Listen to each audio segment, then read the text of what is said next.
धन्यवाद।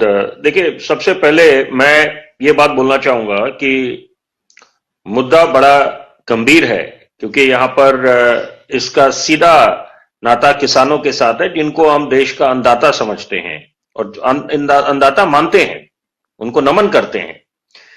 और हम लोग उस नारे को भी हमेशा जहन में रखते हैं, जय जवान जय किसान। दोनों की अपनी अहमियत है। जवानों की अलग है कि जवान अगर हमारा देश का सशक्त नहीं होगा तो सीमा पे क्या होगा हाल। और वही किसान की बात है कि किसान जो तप करता है, तपस्या करता है।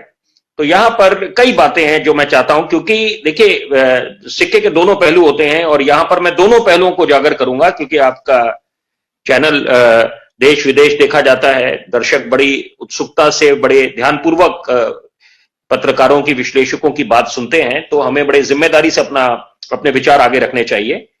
देखिए, यहां पर मुद्दा यह है कि सबसे पहले, क्योंकि यहां पर ये जो 2024 का बड़ा वाला चुनाव दस्तक दे रहा है, ये टाइमिंग, क्योंकि पहले जब किसान धरने पे बैठा था वहां पर, तो वहां पर वो बात मुद्दा था कि आप ये 3 कृषि कानून, जिनको उन्होंने नाम दिया था कि ये 3 काले कानूनों को सरकार वापस ले, तो सरकार ने वो कानून वापस ले लिए। और प्रधानमंत्री ने खुद सार्वजनिक अपने बयान में, जब राष्ट्र के नाम संबोधन उन्होंने करा और एक कार्यक्रम के दौरान उन्होंने बोला कि यहां पर हमारी तपस्या में कोई कमी रह गई और हम लोग ये कानून वापस लेते हैं। तो वहां पर ये धरना थम जाना चाहिए था। उसके बाद ये थमा भी, किसान वापस अपने घर को चला गया, अपने खेतों को चला गया।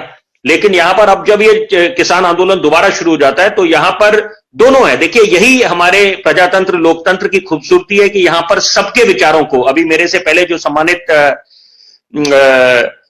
वक्ता बोल रहे थे, तो वहां पर मैंने भी उनकी ध्यानपूर्वक बात सुनी। हर एक, हमारी जब 5 उंगलियां एक समान नहीं है, तो यही बात है कि लोकतंत्र में भी यही है कि सबके अपने अपने विचार हो सकते हैं। यहां पर कि किसी तरह का कि भाई आप कोई एक विचार रखें, मैं एक विचार रखूं। अभी मेरे से बात जो सम्मानित बड़े विषय वरिष्ठ पत्रकार हैं, वो जब बोलेंगे तो वो अपने विचार रखेंगे। यहां पर मुद्दा यह है कि सबसे पहले राष्ट्र सर्वोपरि, यह बात समझ आना चाहिए कि हमारी जो अंतर्राष्ट्रीय पटल पे छवि धूमिल ना हो, क्योंकि तेजी से हिंदुस्तान के कदम आगे बढ़ रहे हैं और अर्थव्यवस्था के संदर्भ में हम 5वें स्थान पे आए, जिसका श्रेय, बड़े जिम्मेदारी से बोल रहा हूं, जिसका श्रेय पूरे देशवासियों को जाता है।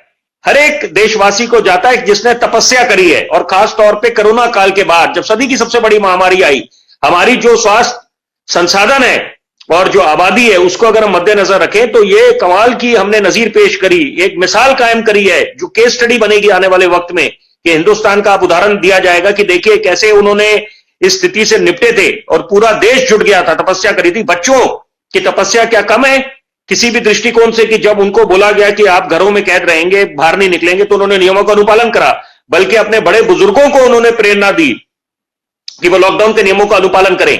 तो यहां पर जब हम देश को उभार पाए, और हमारा जो टीकाकरण अभियान था, क्या वो अभूतपूर्व नहीं है? Was that not unparalleled, unrivalled? So यहां पर तमाम ऐसी बातें जिसका श्रेय, मैं दोबारा, इसके पहले कि कोई ये समझे कि मैं किसी नेताओं को इसकी या सरकार को इसका श्रेय दे रहा हूं, तो महान वैज्ञानिकों को श्रेय जाता है टीकाकरण अभियान। और यहां पर सबसे बड़ी बात है कि यहां पर चुनौतियां बेशुमार हैं देश के सामने, लेकिन सवाल यह पैदा होता है कि सबसे पहले राष्ट्र, कि यहां पर हम विदेशी ताकतें, कुछ विदेशी ताकतें और कुछ विदेशी मीडिया, उनको ये खल रहा है, ये बात उनको अच्छी नहीं लग रही कि हिंदुस्तान कैसे आगे बढ़ रहा है, कि क्या हिंदुस्तानियों ने यह संकल्प लिया हुआ है, ठाना हुआ है, हमने कमर कस ली है कि हम उस दौर को दोबारा लेके आएंगे जब हमारे महान मुल्क, जिसपे हमें फक्र है, नाज है, कि जब हम उस दौर को दोबारा लेके आएंगे जब हिंदुस्तान को सोने की चिड़िया कहा जाता था, land of the golden sparrow, $1 1 रुपए का था। तो यहां इसका मतलब साफ है कि कुछ विदेशी ताकतों के गले ये बात उतर नहीं रही कि कैसे हिंदुस्तान आगे बढ़ रहा है, जिसका श्रेय देशवासियों को जाता है। कि देशवासी, हम अकेला सरकार या प्रधानमंत्री तो नहीं है कि कोई एक जादू की छड़ी घुमाएंगे, Rome was not built in a day. तो यहां पर पूरा देश अगर आगे बढ़ेगा तो उसमें सबका सहयोग की आवश्यकता है, और सब सहयोग दे रहे हैं अपना। और ये कोई क्रिकेट मैच नहीं है कि अलग अलग एक स्टेट्स के बीच में मैच हो रहा है, यहां पर पूरा देश है। और ये किसानों का मुद्दा भी बड़ा गंभीर है, लेकिन इसका असर क्या पड़ेगा कि मैं आपके उस प्रश्न का उत्तर देना चाहता हूं, अपने विचार रखना चाहता हूं कि 2024 का जो चुनाव कि राजनीतिक दल कौन से हैं इसमें।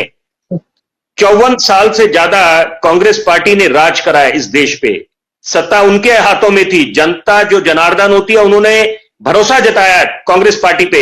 आज अगर कांग्रेस के खुद के दिग्गज पार्टी, खुद के उनके दिग्गज नेता अगर दूसरी तरफ रुख कर रहे हैं, हताश हो रहे हैं और मायूस महसूस कर रहे हैं, तो उसके जिम्मेदार क्या खुद कांग्रेस पार्टी नहीं है, उनका आला कमान नहीं है, उनका शीर्ष नेतृत्व नहीं है, क्या उनको गिरेबान में जाने की आवश्यकता नहीं है?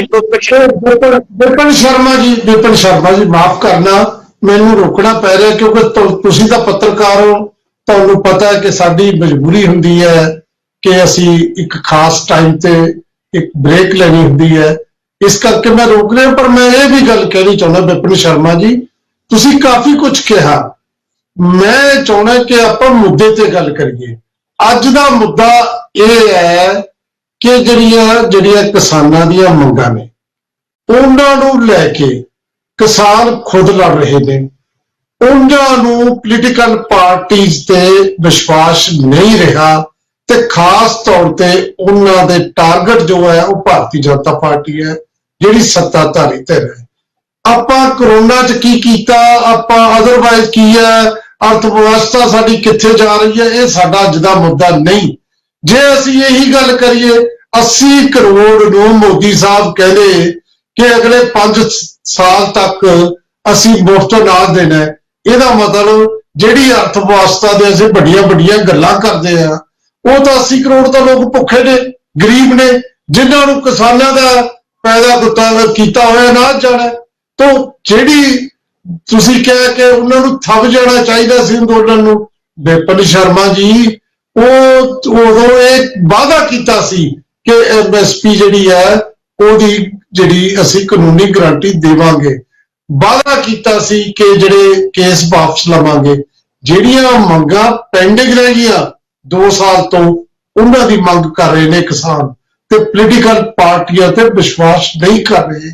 ठीक है, जिवें तुसीं कहा तुहाडा हक है, लेकिन मैं बेनती करूंगा कि सारे पैनलिस्ट सवेत तुहाडे कि असीं मुद्दे ते गल करिए, असीं किसी हक जां किसी विरोध च नहीं आ, असीं नहीं, मैं कदों कहने कि असीं राष्ट्र की गल नहीं करनी, पर यह भी तो राष्ट्र के बंदे ने, ते जदों उदों आपां देखदे आ कि एक राष्ट्र उदों कित्थे चला जाता है जदों अपनी राजधानी च जाण तो रोकिया जाता है ते उन्हां दे किल कटे जाते हैं पैरों च। ये किहड़ी डेमोक्रेसी कहनी है? तो बहुत सारिया गल्लां ने जिन्हां ते चर्चा हो सकती है।